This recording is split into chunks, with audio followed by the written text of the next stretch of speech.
আচ্ছা, তোমরা কখনো ইউটিউবে এটা লিখে সার্চ করেছো কিভাবে মেয়ে পটাতে হয়? সার্চ করোনি? ও আচ্ছা, তাহলে এটা খেলে আমি করি।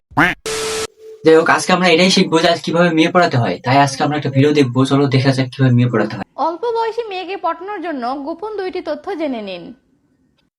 অল্প বয়সী মেয়ে মানেই পুরাই একটা রঙের রঙের ডিব্বা? মেয়ের আবার রঙের ডিব্বা কেমনে হয় ভাই? ডিব্বা। তাই আপনি যদি আপনার সাদা কালো জীবনটাকে রঙিন করতে চান, ভাই আমার সাদা কালো রং না ভাই, আমার জীবন।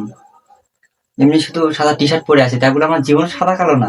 তাহলে বার্জার বা এশিয়ান পেইন্ট না কিনে বরং অল্প বয়সী একটা গার্লফ্রেন্ড জোগাড় করতে পারেন। যদিও অল্প বয়সী মেয়েরা বোঝে কম, হুদায় ফাল পারে বেশি।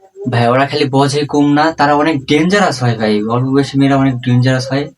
যেমন আমার স্কুলের একটা কাহিনী বলি তোমাদেরকে। একটা ছোট্ট মেয়েকে দিয়ে সবসময় আমি আব্বু বলাইতাম, মানে হ্যাঁ আব্বু বলাইতাম তারে দিয়ে আমি। তো যাই হোক, তারা আমি সবসময় আব্বু বলাইতাম।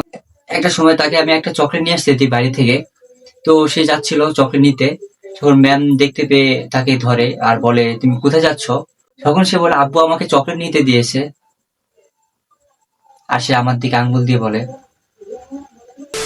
ভাই এগুলো দেখলে গার্লফ্রেন্ড তো জুটবে না, উল্টা পেদানি খা লাগবে ভাই, বাদ দাও ভাই। নাইম, দেখ ওই পোলাটা অনেক স্মার্ট না? সত্যি তো পোলাটা অনেক সুন্দর। নাম্বার লাগবো নাকি? আইনা দিমু। নাম্বার আনতে পারবি? আবার জিগা, আমি এখনই নাম্বার নিয়ে যেতেছি। এই যে ভাইয়া। জি ভাইয়া। আরে ভাই, আহ, ভাইয়াটা অনেক স্মার্ট। ম্যাচের ফেস কিন্তু এভাবে জাজ করতে নেই, পুরোটা কিন্তু আসলে সুন্দর।